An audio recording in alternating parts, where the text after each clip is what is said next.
17 साल का बादल एक शांत पहाड़ी गांव में रहता था।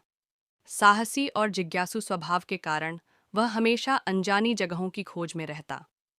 एक दिन गांव के बुजुर्गों से उसने एक घने जंगल के बारे में सुना, जिसके बारे में कहा जाता था कि वहां जाने वाला कभी वापस नहीं लौटता।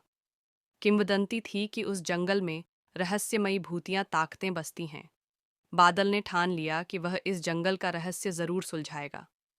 टॉर्च और पानी की बोतल लेकर वह सुबह सुबह जंगल की ओर निकल पड़ा।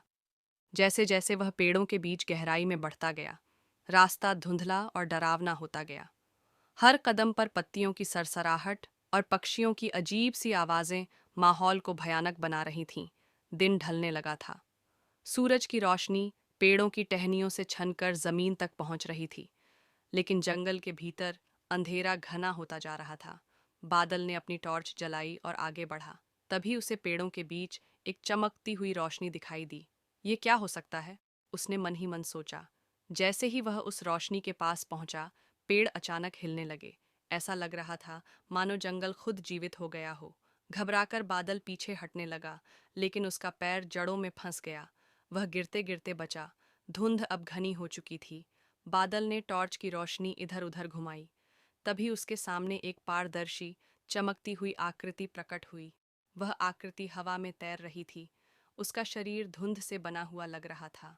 बादल की सांसें थम गईं, उसकी टॉर्च कांपने लगी। कौन हो तुम? बादल ने कांपती आवाज में पूछा। आकृति ने कोई जवाब नहीं दिया, लेकिन उसकी उपस्थिति से ठंडक बढ़ गई थी। पेड़ और पास आ गए थे, मानो बादल को कैद करना चाहते हों। बादल ने अपनी पूरी ताकत लगाई और दौड़ पड़ा। टॉर्च की रोशनी झटके से इधर उधर हिल रही थी। उसके पैरों के नीचे मिट्टी गीली और फिसलन भरी थी। हर तरफ से आवाजें आ रही थीं। पेड़ों की सरसराहट, अजीब सी फुसफुसाहटें और भूतियां हंसी। मुझे यहाँ से बाहर निकलना होगा, बादल ने खुद से कहा।